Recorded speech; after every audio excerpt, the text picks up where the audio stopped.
Known as the movie capital of the world, bringing films to audiences that provide entertainment and at times thought-provoking drama, Hollywood recently hosted a different kind of media through a unique forum broadcast live worldwide on Supreme Master Television on Saturday, July 26, 2008. The Climate Change International Conference was held at the Pacific Design Center in West Hollywood, California, USA. Organized by the Supreme Master Ching Hai International Association, it was a conference that brought together green Hollywood celebrities and notable speakers. Co-hosted by Emmy Award-winning television journalist and vegan Jane Velez Mitchell, the event was informative and the subject matter highly relevant. 3 panels were conducted, each with a different theme: the urgent scientific facts of the climate crisis, its spiritual perspectives, and the transformational role of the media. Invited as a special guest speaker, Supreme Master Ching Hai graciously attended via live video conference to answer questions from the panelists as well as the audience. We now invite you to join us for the rebroadcast of the Climate Change International Conference.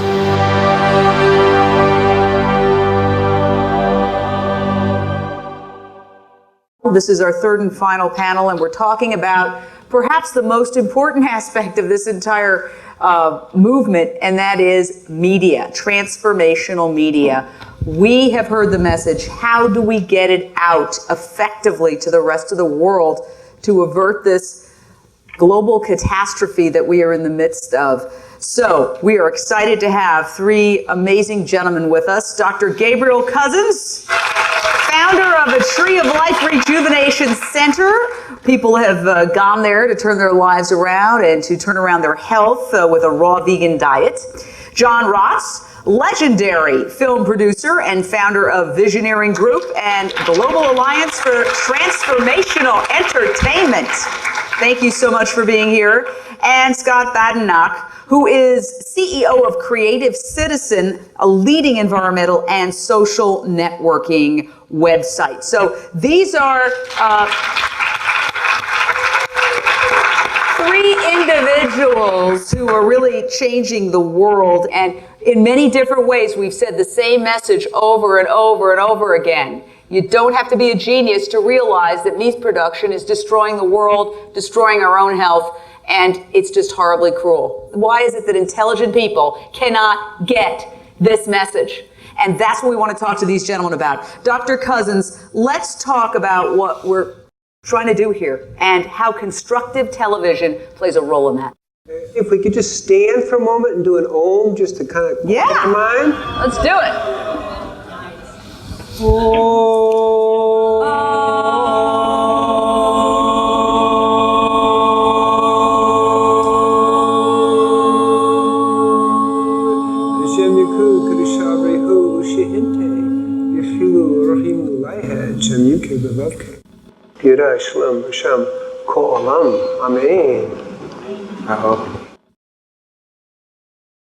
So that prayer was about the merging of the heavens and the earth. And it's key to understanding what's going on. First, let's consider that not only is Supreme Master Ching Hai divinely inspired, but we all are. I really thank everybody for coming here and being divinely inspired. The media needs to be divinely inspired, and let's put it that way. And we can say that really Supreme Master TV is divinely inspired, and we need to understand that all the media that's happening now from our point of view should be, can be, and is divinely inspired.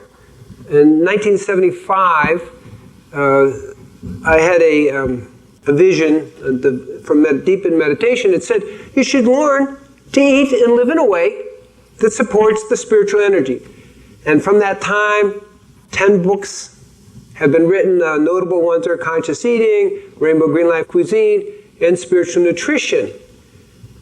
We have now outlined, including all the difficulties people face, and how to be a complete, successful vegan and live fooder. These books are carried in naturopathic schools around the world. It's like, this is what you need to do. You're a holistic physician. You need to do that. And the reason you're doing that actually is How do we become superconductors of the divine? And the diet that came through was a vegan live food diet. It is the best way, without a doubt, how to become a superconductor of the divine. From that place of awareness comes the deep compassion and love for all creation, for the living planet. We're no longer seeing ourselves as stewards of the living planet, which is also very good, but we are one with the living planet. There's a whole different set of discussion when we have that, a whole different set of understanding. Now, from the position of a holistic physician, a Columbia-trained medical doctor, we're going to talk a little bit and try to understand this in a deeper way.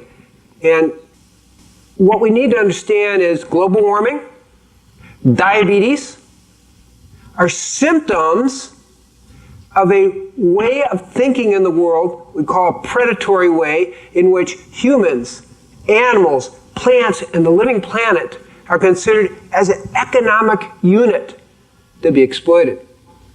I call it the culture of death. Now, we gotta have a solution to that. And that's to move into the consciousness of the culture of life. And this is really what Supreme Master TV is about, and really what all our lives are about in a deeper way. And there are two ways of looking at it. One level, we can say, out of our need for survival and our need and our fear of danger and global warming, we're going to come up with, how do we decrease the carbon footprint? Okay, that's very good.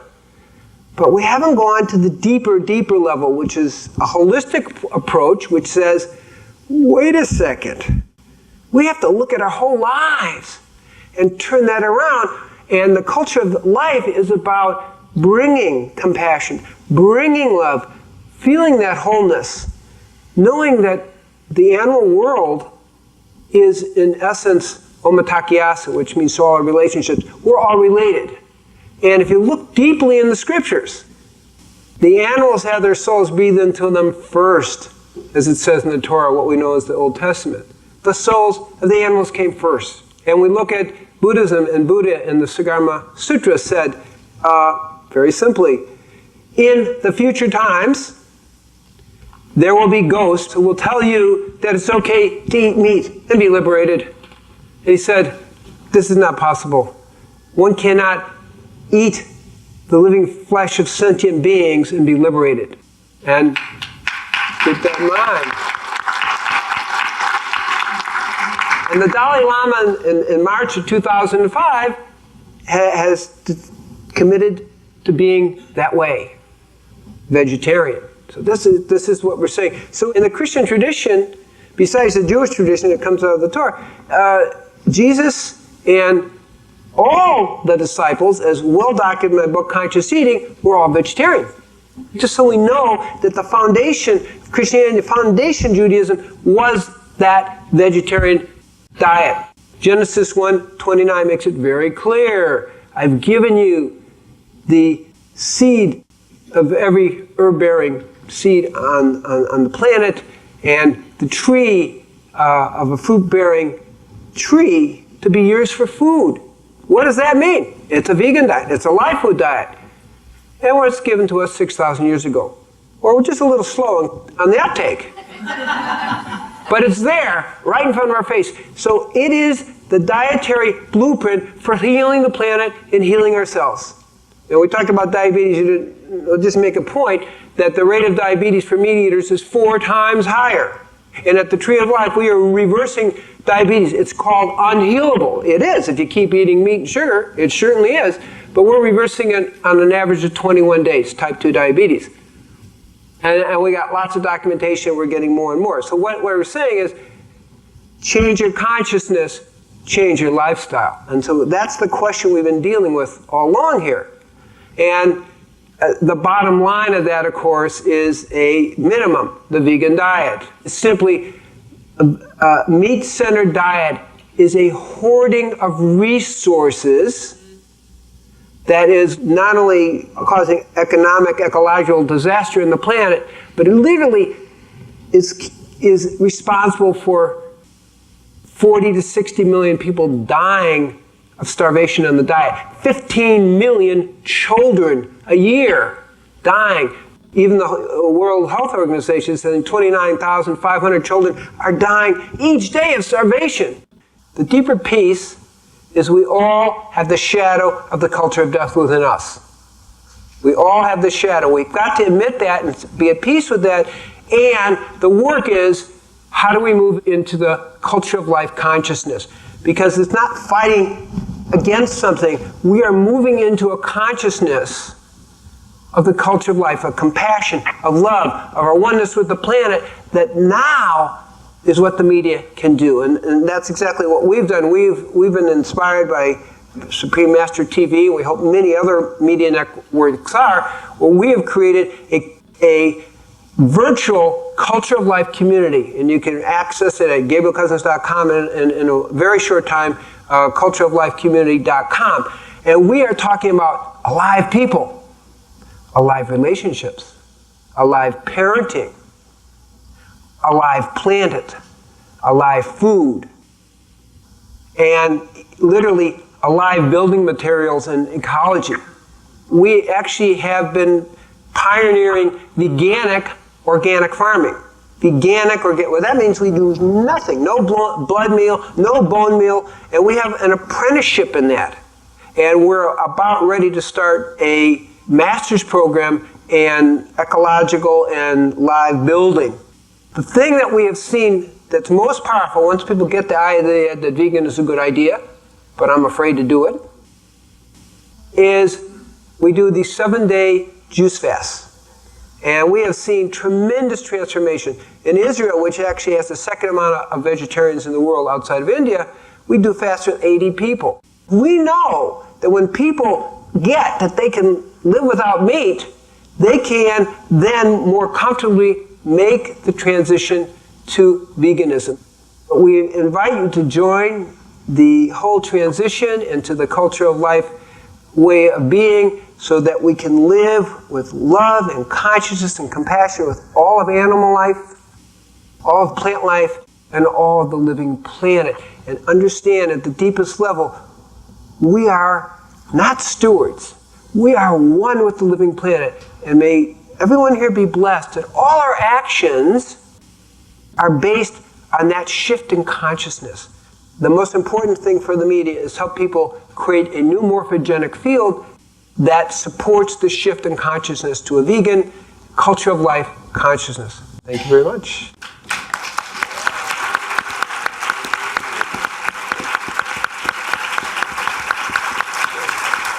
Dr. Gabriel Cousins, do you have any question for Supreme Master? Yes, I do, actually. We understand that veganism is clearly a major lifestyle change. What other lifestyle and consciousness change would you recommend? One other one that you would recommend is most important to make that change into the culture of life? Thank you, Dr. Cousin. You know already, veganism is just one of the aspects of our lives. The next one, together with veganism, we should also develop spiritual practice. Yes. And then because the more we dwell deep into our great self, the more knowledge we have, the more wisdom we will gain. And then nobody need even to tell us anything. We will go in the right direction in life. And then once we go into the right direction, everything else will be correct. So spiritual life is very essential. But I'm afraid that that probably is the next phase after vegetarianism. First, people have to open their heart to be compassionate to all beings, meaning forsake meat eating and returning to the noble way of life, the vegetarian diet. Then after that, the heart will be more open. And then the next, we can probably suggest more spiritual development. Even if they did not want spiritual development per se, after being vegetarian for a while, they will also become somewhat spiritually elevated, and maybe they would want to search more understanding about this subject and go deeper into enlightenment. Yeah, that's what I hope, and that's what I think.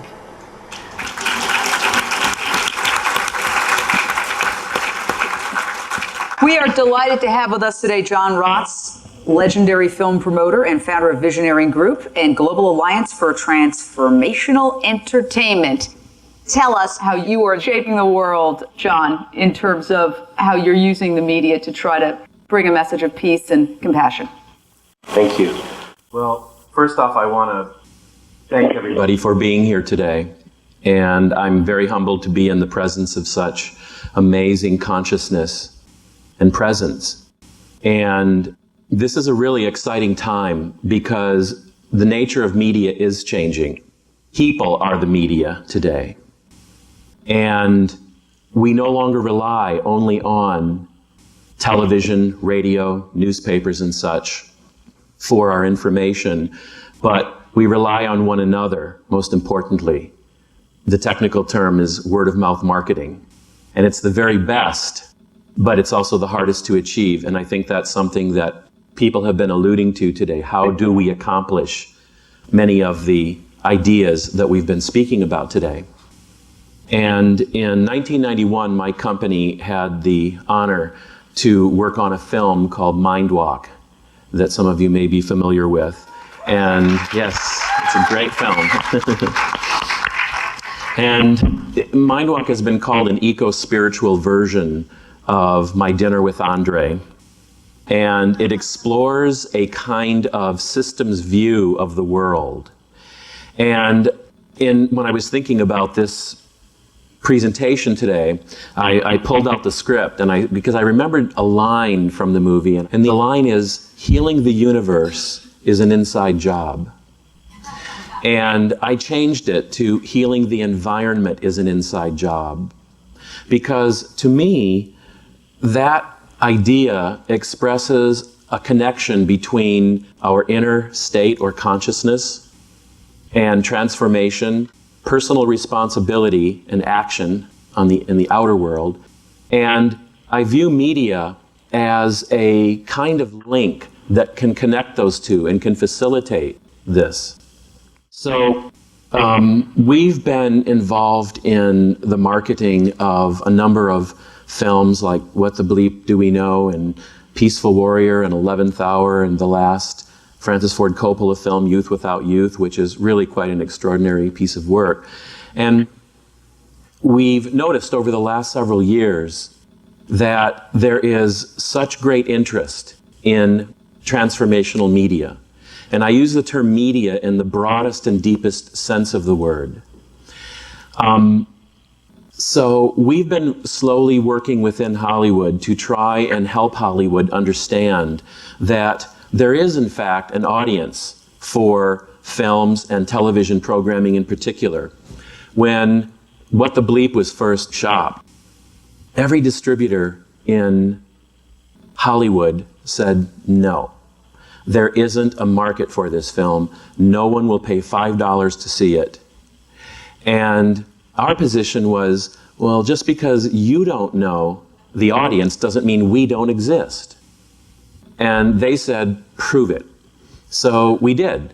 And after a few $1 million of box office, of course, the distributors, came knocking on the door and saying, well, we can work with you now. We ultimately did work with the distributor. And I think one of the reasons for that was because it's important to build bridges with the media, whether it's a distributor or a television company or what have you. We've got to start bringing our consciousness, our sensibilities of this into the mainstream. Many people are not aware, but the media operate according to a set of values. And one of those values is typified by the expression, if it bleeds, it leads. Negativity is one of the top media values. And as is celebrity. We live in a celebrity-oriented culture. And these are the kinds of values that the media are promoting. And we all need to work to help foster and facilitate a new set of media values. There's a lovely expression, only a new seed will yield a new crop. And if we want the media to begin expressing new ideas, new visions, new models, then we have to be the ones to bring these to them. When I started 20 years ago, knocking on the doors of the media, and I would bring up such ideas as meditation, yoga, vegetarianism, the environment, I'm quite certain that they thought I was from another planet, as many people do today. And yet, after 20 years, we just keep knocking on the door. And little bit by little bit, the media are changing. This has brought about a realization that we need an organization, which we've started, called GATE, which stands for the Global Alliance for Transformational Entertainment. And the idea behind this organization is to bring together those conscious people within the entertainment business, on the creative and the business sides, people who understand consciousness, who understand transformation, and invite them to this forum to learn, to talk, to share ideas, resources, projects, money, and what have you, to help give birth more easily to these kinds of projects in the context of the mainstream entertainment business. So our plan now is to hold an inaugural meeting of GATE in the fall, and the title of the presentation is going to be Transform the World by Transforming Media and Entertainment. What we want everyone to do is to come together and begin talking about media values, the need for new media values. And I want to also mention, at one point I was speaking with Fritjof Capra, the Tao of Physics, the Turning Point, and he mentioned something in some correspondence that I think is really important. Imagine if instead of only or primarily using a rational, analytical, reductionist, linear mindset to create the news, what if we used an intuitive, holistic, nonlinear, and synthesizing mindset?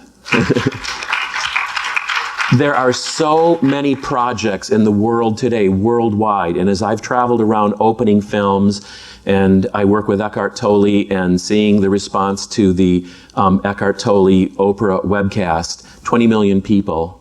As I see this happening, it's clear and evident that the level of consciousness has sufficiently risen that we want more than what Hollywood and the corporate news media have given us to this point. So things are changing. I feel very optimistic.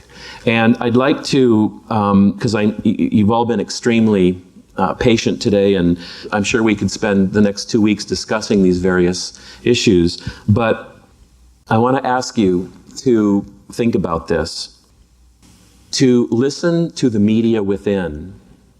A vital source of wisdom is the media in each of us. Dreams, reflections, imagination, experience, revelation, reason, insight, emotion, intuitions, and inspiration. And while we may draw our data from the outside world, it is our internal processes that give it value. So in this information age, which is just a big cacophony, don't overlook the richest source of any age, and that's us. That's each of us in media. So thank you.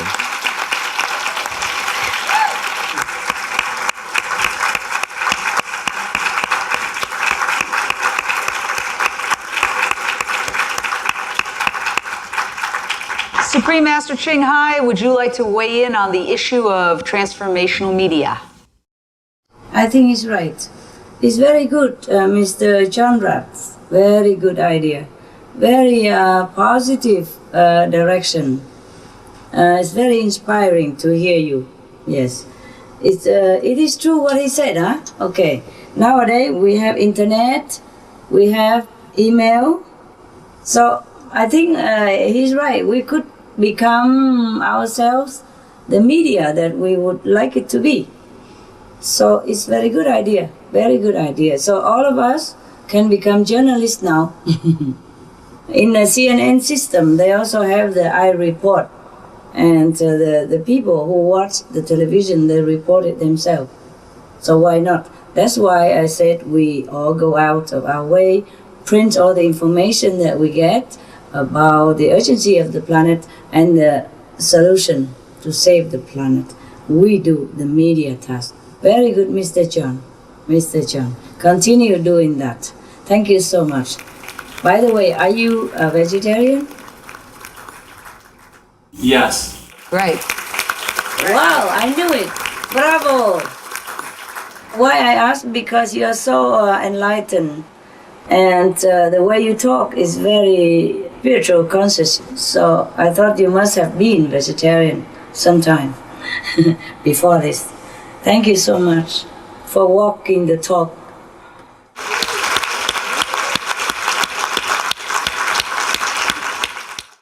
They're beautiful people today, aren't they? You collect all the beautiful people. I'm so glad to know them. Thank you, Jane. It must be your attraction. You're like a magnet. Thank you so much, Supreme Master. And now we have Scott Badenoch, Chief Executive Officer of Creative Citizen. Thank you. It's obviously been an extremely informative day. It's ironic that we're here in Hollywood, the land of dramatic plot lines, where we happen to have the most dramatic plot line in the history of humankind. It's quite a fascinating time to be alive, and climate change in reality is the most critical issue in the history of our species. And we are going to either evolve or we're going to go the way of the dinosaur. Now, I'd rather this be in movies than in real life as well, but the fact of the matter is, and if you look at all the scientific data from the top to the bottom, this is not a 50 to 100 year horizon of a problem, this is 3 to 5 years. So the time to act is right now, and the time for a massive holistic change is right now. So what I like to say is that every single facet of our society will be rethought through the lens of sustainability.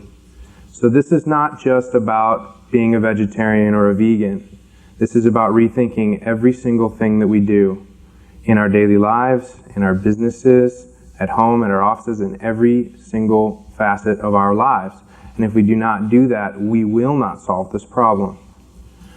Now, while we also have the biggest problem in the history of mankind, we also have the greatest tool in the history of mankind, which is the internet. So this tool, which brings together the ability to collaborate, mobilize, and disseminate, is really going to be the savior, or can be the savior, for our human species. It's in reality the greatest asset of this period of transition that we have, where working together is now easier than ever before. So the thesis statement is that we must transition our society from one that is at odds with nature to one that is in accord with it. And fortunately, if there is a method to do that, that is through grassroots methodologies, which we've all forged for decades, and now we have a mechanism to really do it. So you look at the successes that have happened in the space. For instance, Wikipedia. Wikipedia now reaches 683 million visitors annually, twice the United States. They have over 10 million articles in 253 languages. And this all took place in 7 years. This is unprecedented in the history of humankind. This is real serious stuff. It's also been proven to be more accurate than the static encyclopedias like Encarta and Encyclopedia Britannica, because it can be updated live time. So dinosaurs are going by the wayside.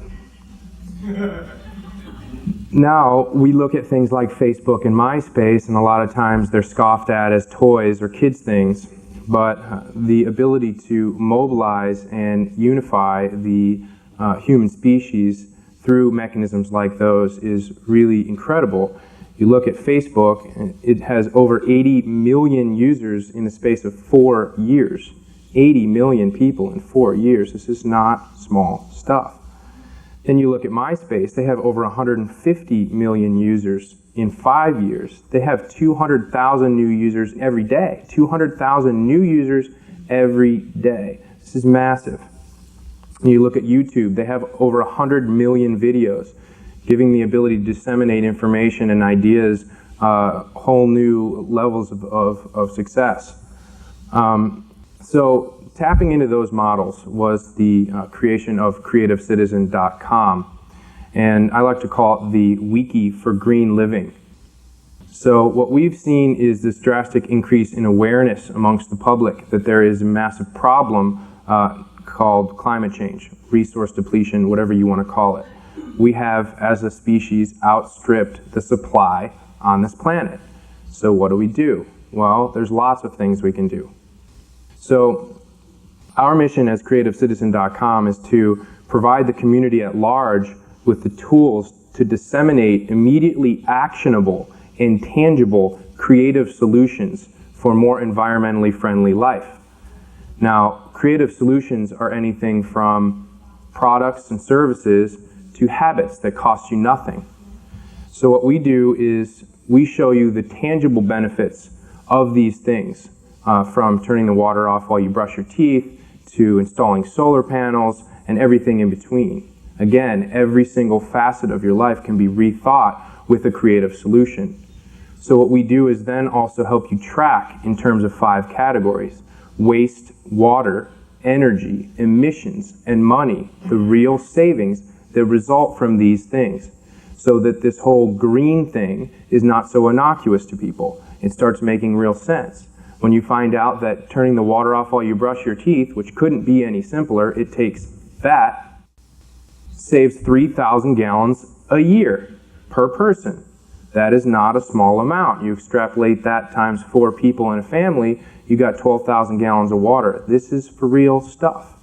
Now, if you do 20, 30, 50 things like this that cost you nothing, and you end up saving massive amounts that take multiple cars off the road, more cars than you actually use in your daily life, and end up saving you $500, $1,000, $5,000 a year from the resources you would have been wasted, now we're starting to reach demographics.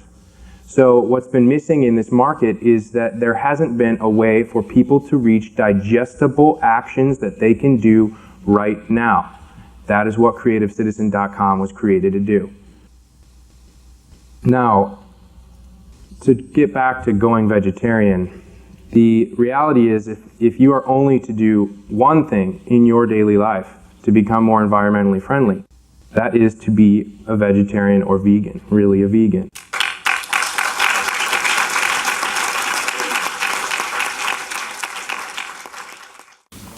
To quote somebody who we all think is pretty smart, Albert Einstein, nothing will benefit human health and increase the chances for survival of life on Earth as much as the evolution to a vegetarian diet.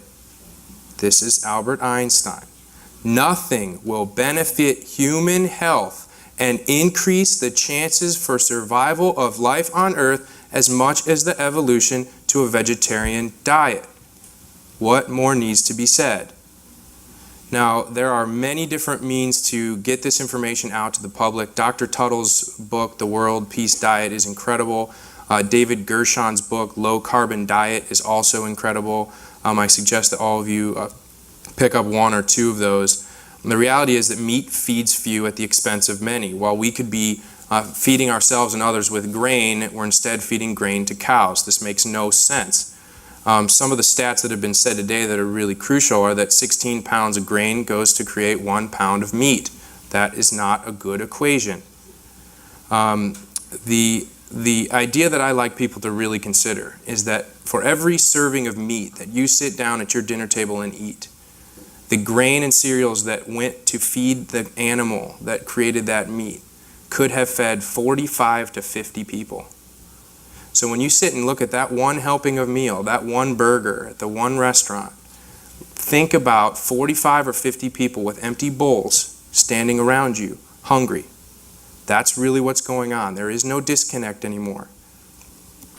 The most stark fact that I think that I've read and come across, and Supreme Master actually mentioned it earlier, I'm not sure if you guys picked up on it, but in America alone, the amount of grain that is used to feed just the cows in America would feed 840 million people. That is more than the entire population of starving people on the planet. So let's get real about this. Just in America, just the cows that we feed the grain would solve starvation worldwide. So the idea that what's on the end of your plate doesn't matter and is disconnected can't exist anymore. So what we do at Creative Citizen is, especially for Americans, a phased approach to becoming a vegan is very important. I've been a vegetarian for 5.5 years and grew up in Chicago. It's really tough to not eat meat when you live in a place like Chicago. And so I phased it out slowly, and actually it wasn't that slow, but the reality is I took steps to get there. And so what we have on Creative Citizen are different creative solutions that people can do in regards to eating a plant-based diet. First is eat less beef. Okay, you don't have to eliminate everything immediately. Eat less beef. Then the next is eat no beef. Then the next is eat just fish. Then the next is full-on vegetarian, and then finally vegan. And so this, especially for Americans who are extremely entrenched in a meat-eating diet, this is a way that people can really get out of that trap and get into a healthy lifestyle, and at the same time save an incalculable amount of resources for the rest of humanity. Supreme Master's got a really cool, convenient method, which is a good place to start, where you take 10 days out of a month off. So if you want to do 10 days in a row, it's kind of like a long fast, or if you want to do every third day or weekends, or whatever the case may be, this is a way to help you realize that you don't actually need to eat meat, which is really the most difficult mental barrier for people to get over. And infusing it 10 days a month, I think, is a very effective method. So all in all, I'd like to really get us back to the reality that having dominion over plants and animals means stewardship. That is the real definition. That's the real translation of that word. It's stewardship. It's not kill it, eat it, and destroy it. So, and then beyond that vegetarianism and veganism is a very wonderful thing when it comes to the environment, but there are infinite amount of creative solutions that you can tap into in your daily life. And that it is time now for our human race to act. We cannot wait for governments. We cannot wait for big business. We cannot wait for our neighbors. We must begin now. And it's time for the individual, each and every one of us, to stand up and make that change. And once we individually do that, one by one, the globe as a whole will shift. So I encourage you all to go to creativecitizen.com and really begin to infuse these things into your life and realize that there are so many things that it is absolutely unacceptable to say it's too big for me and I can't do it. It is every facet of your life, and you can do it. And frankly, we must.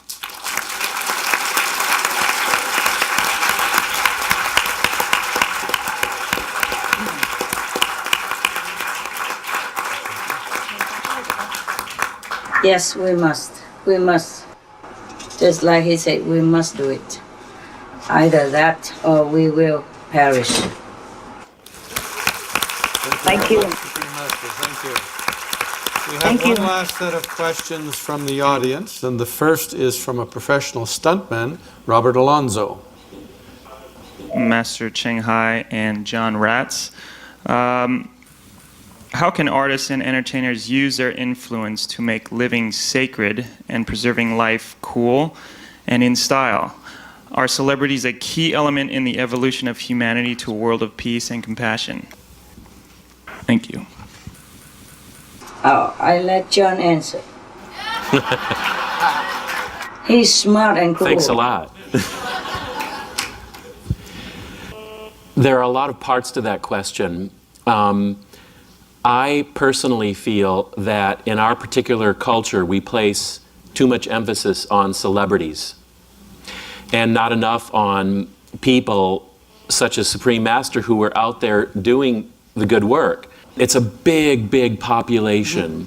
And there are a lot of people doing good work that are not recognized. And that's what when I speak of a shift in media values, we need to start honoring more everyday people who are doing good work and holding them out as models so that I don't think there's anybody in this room who doesn't find it very, very fascinating and helpful and inspiring when we hear of people, whether in India or Africa or Europe or other countries, that are,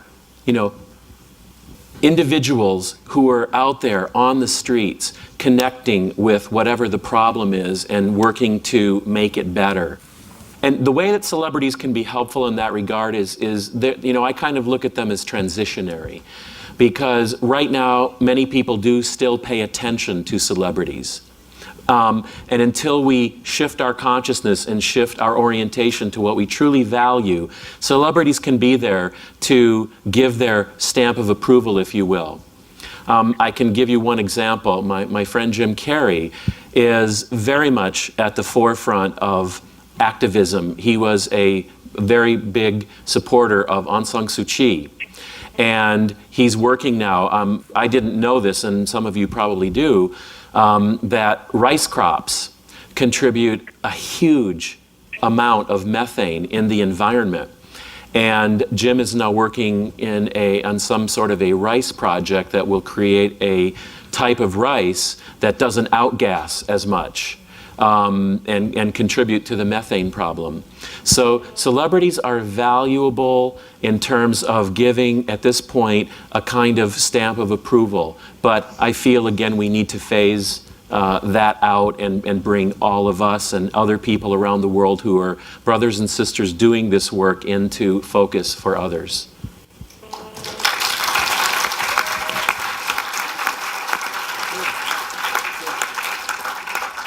Our next question comes from Spice Williams Crosby. I am Spice Williams Crosby, and outside of being an actress and a stunt woman, a martial artist, I am a 30-year food combining organic vegan. And I also was the first vegan bodybuilder to squat 315 pounds and bench 235 drug-free and animal-free. Wow. Wow. It can be done. Look at her. Master Xing Hai, Ni Hao Ma. Ni Hao. I'd like to make a statement first that America is #1 in cancer, heart disease, diabetes, obesity, and osteoporosis. And medical treatment here in our country is the 3rd biggest killer. I believe that diseases grow out of a toxic environment, and yet our FDA, our pharmaceutical companies, and our food companies continue to pollute our world and our bodies with their so-called approved chemicals, all in the name of science. I'd like to introduce my son, Luke Gregory Crosby, and he will ask the question. Hello, my name is Luke Gregory Crosby. I'm the great-grandson of Bing Crosby. Wow, hello. I'm 13 years old and I've been a vegan for my entire life. I study martial arts, Shotokan, and I've never been vaccinated and everything. But when I was 18 months old, I got the Coxsackie virus from a newly vaccinated child, and from that, I got type 1 diabetes. But my question is, being a vegan keeps all diabetics' blood sugar regulated. How come doctors don't tell people about vegan, like diabetics, for instance, about vegan diets to keep their blood sugar regulated? Beautiful, Luke. I'm so sorry. You don't need vaccination, but another vaccinated person could even infect you with this trouble of diabetic.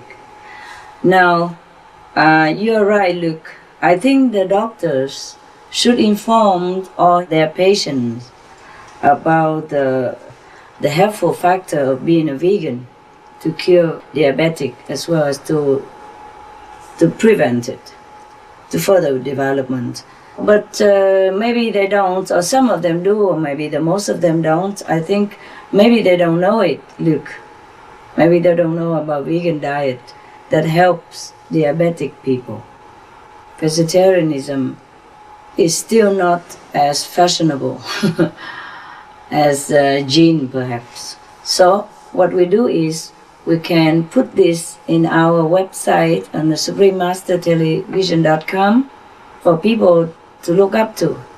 And you or yourself or anyone here or anyone out there, please put it on your website as information for the diabetic people.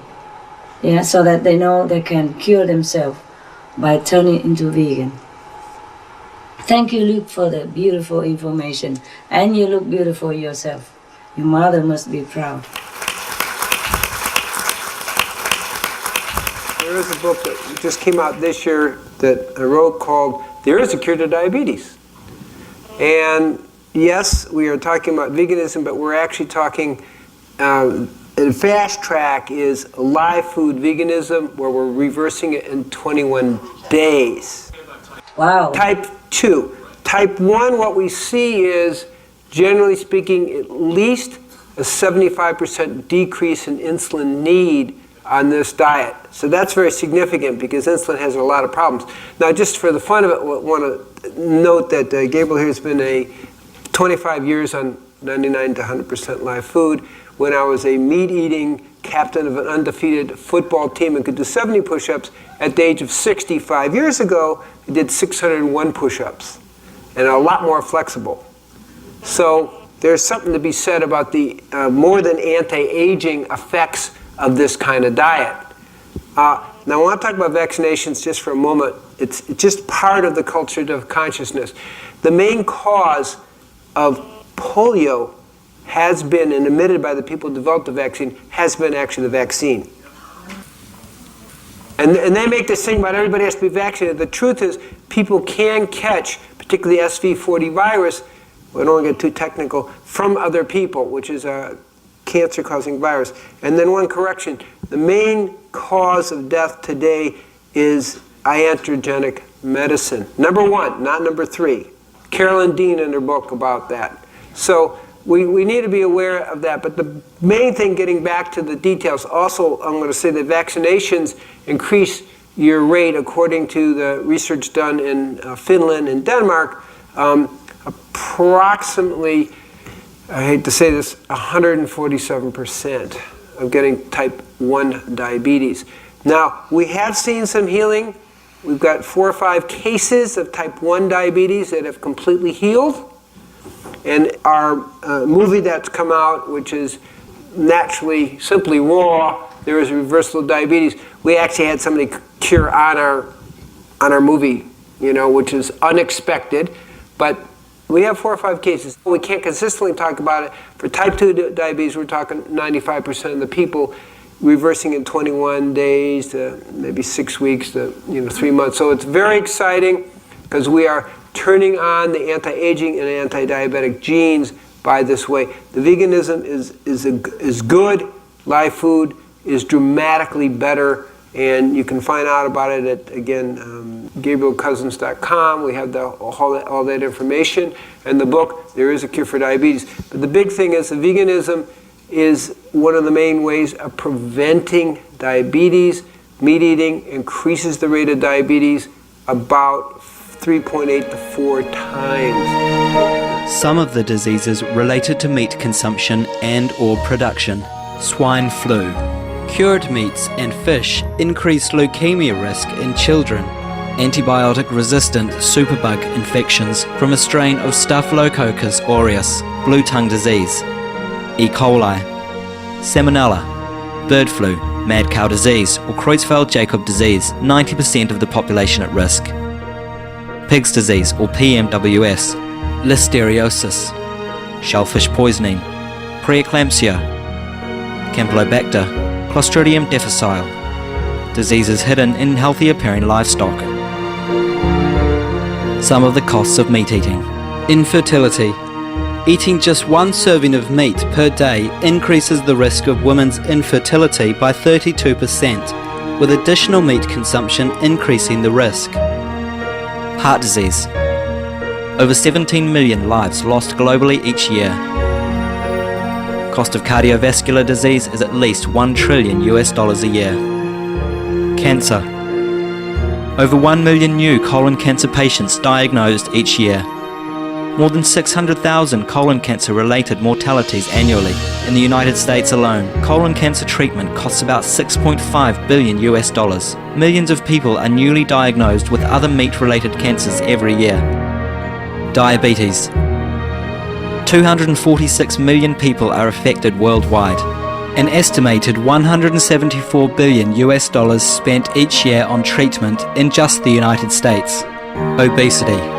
Worldwide, 1.6 billion adults are overweight, with 400 million more who are obese. Costs $93 billion each year for medical expenses in the United States alone. At least 2.6 million people die annually from problems related to being overweight or obese. Environmental. Use up to 70% of clean water. Pollute most of the water bodies. Deforest the lungs of the earth. Uses up to 43% of the world's cereal. Uses up to 85% of the world's soy. Cause world hunger and wars. 80% cause of global warming. Plus more. Some of the costs of milk consumption. Bacterial microbes, pesticides and enzymes found in cheese derived from the inner stomach linings of other animals. Up to 80% of the calories in cheese are from pure fat. Breast, prostate and testicular cancer from hormones present in milk. Hysteria and Crohn's disease. Hormones and saturated fat leads to osteoporosis, obesity, diabetes and heart disease. Linked to higher incidences of multiple sclerosis. Classified as a major allergen. Lactose intolerance. Plus more. So we just need to keep it in mind. But it's a symptom, again, of the culture of death way of life, as is vaccinations. And we're all talking about shifting the consciousness that says, hey, we're one with the living planet, and we start doing things in a natural way. In Ayurvedic, we call it, we stop doing crimes against wisdom. And diabetes is a way of living in a way that we're not creating crimes against wisdom that create global warming and indeed create a tremendous amount of chronic disease on the planet. Thank you for answering the question. Well, thank you very much for such a fascinating question and some interesting answers. We have one last question from the audience, and it will come from Lance Webster. I'm Lance Webster, the administrator for Earth Communications Office. From the early 1990s through a couple of years ago, we produced a series of public service announcements that have been seen by over 1 billion people worldwide in most of the major languages of the United Nations on environmental issues. And my question is, if we were to produce more materials, or if the media in general were to focus on a particular area, I'd like to ask each of the three panelists very briefly to say, what would you recommend for media focus? Could be governmental issues, could be technology issues, could be economic issues or spiritual issues or a combination, or can you phrase, each of you very briefly, what direction you think the media should go in order to create the kind of change we need to see in the world? So the first thing we want to play with, and it starts really with what John said, there's another media, okay? And that media is our own frequency of our DNA. It's the DNA internet. And when we are conscious, we are communicating a level of consciousness, a holographic experience of a deeper reality. So when we create the holographic experience of peace within ourselves, it goes out all over the planet. It actually even affects the amount of sunspots. When people meditate in each equinox and solstice, literally what happens is the sunspots decrease by 36%. So don't think that we have the most powerful media that's inside of us, and it's the frequency of our DNA. It comes from our state of consciousness in our heart and our mind becoming one. So that's the ultimate media. It's the consciousness of the people creating the media that needs to be changed.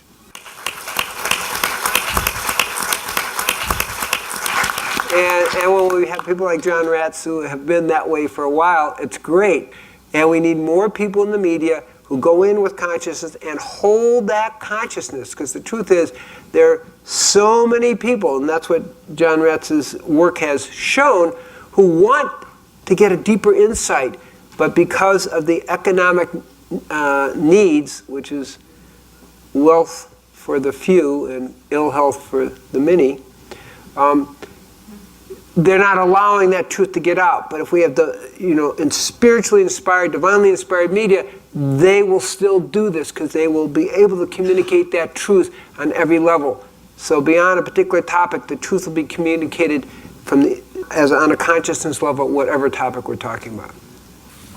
Briefly, my general operating principle, as much as possible, is don't chase the media, be the media, and operate according to the principle of the highest first, which means go for that, whether it's a cause or, most importantly, consciousness and transformation itself. Let that be your guiding principle for selecting your approach, your tactic, your strategy, and so forth. So, there's so many issues, and it's mind-numbing, and maybe you even know the term compassion fatigue. There's just so much to do, and we don't have a lot of time to do it. So how do you choose? Well, align with what you feel inside. Align with your intuition about what you should follow. And don't chase the mainstream media, but be the media. Use the internet because it's the most effective tool right now for effecting social change. And there are so many ways of using the media from a marketing and public relations and publicity standpoint, as you know. And I feel that that's one of the best ways to marshal mass consciousness right now. A minor example, there's a movie in development right now called The Shift. As soon as the trailer for The Shift got out, there were hundreds of thousands of people worldwide who saw it. And the movie is profiling those individuals, companies, and organizations that are creating the shift in the world, not waiting for the mainstream media to report on it, but saying, look at what these people are doing. And there's tremendous support for it. And so just use your heart, your intuition, your consciousness to promote itself, consciousness and transformation, and whatever the manifestations of that are for you, go with that. Very good, very good. Very good. Very good, John. Mr. Russ, very good. So as you can tell, conscious media is being taken care of. John Rotz and the Elizabeth Estradas and Daryl Merchant's Elevate Films, Free Range Studios. These people are doing it, and they're doing it very, very well, and I look forward to seeing what they come out with in the future. The one take that I would have is sort of practical stuff. And while it's very clear that if people shift their consciousness, they will also become sustainable in their daily lives, because the first step is consciousness. But also, I think there's a big gap for people, especially in certain areas of this country, that it's kind of hard to take that leap from totally unconscious to conscious. So I think that, giving people sort of solutions, the stuff that we focus on, stuff that's really practical for them and realistic. And so we're actually working with Free Range Studios to come out with a movie about creative solutions, things that people can do in their daily lives, save the environment and themselves. And that's one area that I would really like to target, a demographic that's still a long way away from being truly conscious. But I have faith that the rest of it is in very, very good hands.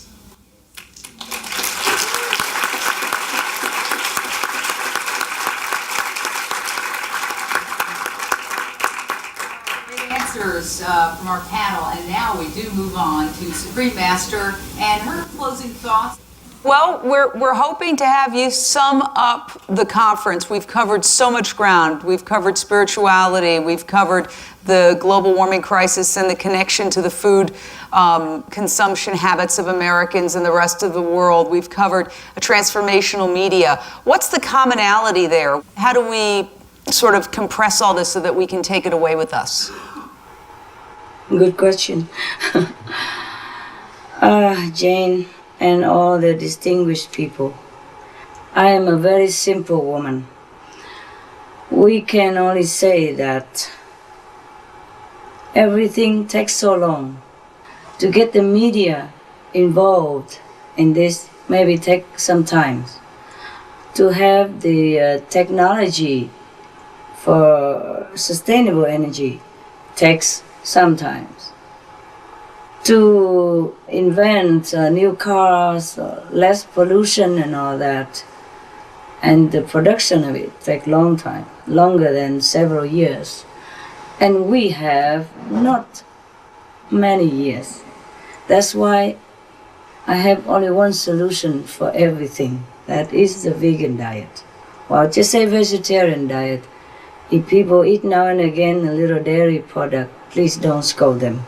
It is some bad karma there, but if people do not concentrate the cow in the factory farming, just let them roam around like old time in the big meadows, just a few here and there, like family business, one or two.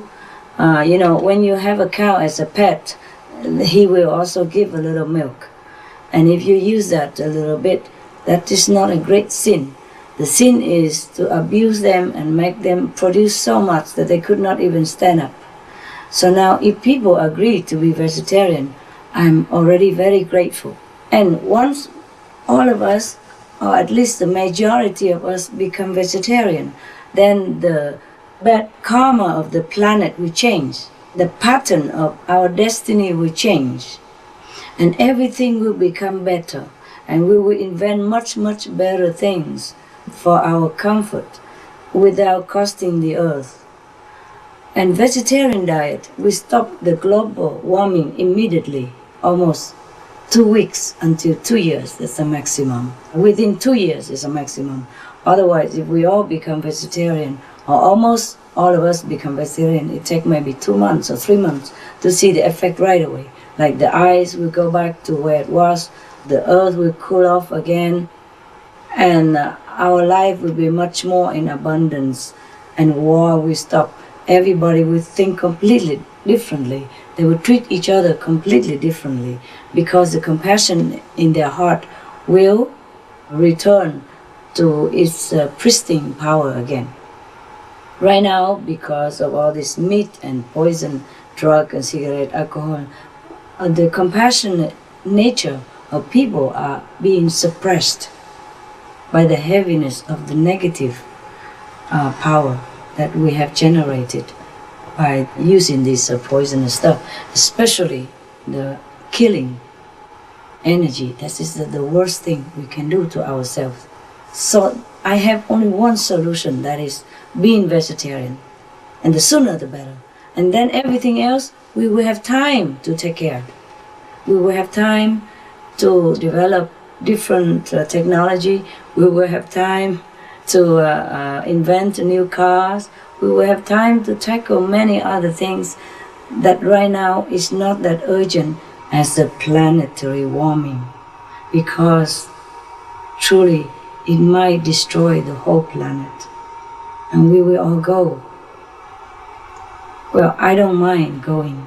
It's just that how about the other people who like to live, who want to live on this planet, because they do not know yet there's another place that they could go. And if they die in such a situation, it's very difficult for their spiritual upliftment. And this is still a very beautiful planet. It's still repairable. So just one request, vegetarian diet. Then everything else we will have time to do and to think of.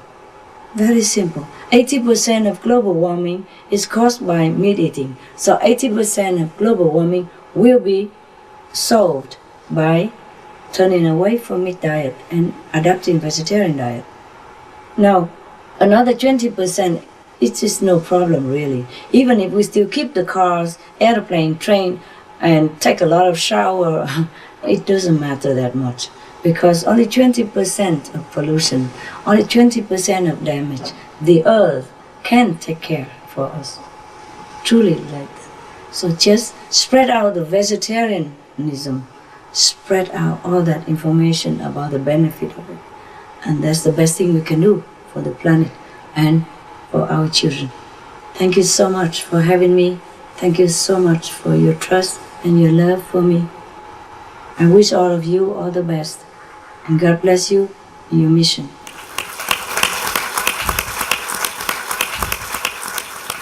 Thank you, Supreme Master Ching Hai. I'm speaking for Donald, I'm sure. I am humbled and honored to have had the privilege of emceeing this amazing event and meeting so many wonderful, evolved people. It gives me hope because sometimes I do get depressed about what's happening in the world today. There's a lot of reasons for hope. As we wrap up tonight and conclude, let me tell you that here in California, there's a proposition on the November ballot called Prop 2, which is the Prevention of Farm Cruelty Act, which will ban pig gestation crates, veal crates, and battery crates. And it's on the November ballot, so you can vote yes on Prop 2. And this weekend, we are holding parties all across. I'm holding one with 375 RSVPs in Beverly Hills tomorrow, where people are coming together, and all of Hollywood is coming there to say we want to do whatever we can to stop this cruelty. So we are caring people. We are going to turn this around, and we can solve all these problems, literally waking up tomorrow and not only going vegan ourselves, and I'm vegan, I hope most of the people in this audience, raise your hand, are you vegetarian or vegan? How many of you? Okay, right there, that's great. And I'm sure the rest of you after this are on your way. On your way. So I'm filled with hope, and I have a renewed sense that we're going to keep moving forward, and we're going to make this world a compassionate place and a compassionate planet, right? Let's do it. And on behalf of the rest of the Canadian team who came down to help us with this event this weekend, I would like to express our sincere appreciation to Supreme Master Ching Hai for giving us this opportunity, and to our incredible Los Angeles host. We appreciate everything you've done and wish you all the very best in taking what you have learned today out and expand it around the world. Thank you. Thank you. Thank you, everybody. Really, thank you. Thank you, Jane. Thank you, all the MC. Thank you, all the hosts, the panels, great personage. We thank you all. Thank you, the organizing people as well. God bless you all. Goodbye now. So long, and please be a vegan if you're not yet. Try it. It will help you to see the world in a different perspective and to be closer to heaven. Just envision for me at least the world in which all beings live without fear of one another. We will all be vegan, and we all live in happiness and blessing from heaven. God bless you.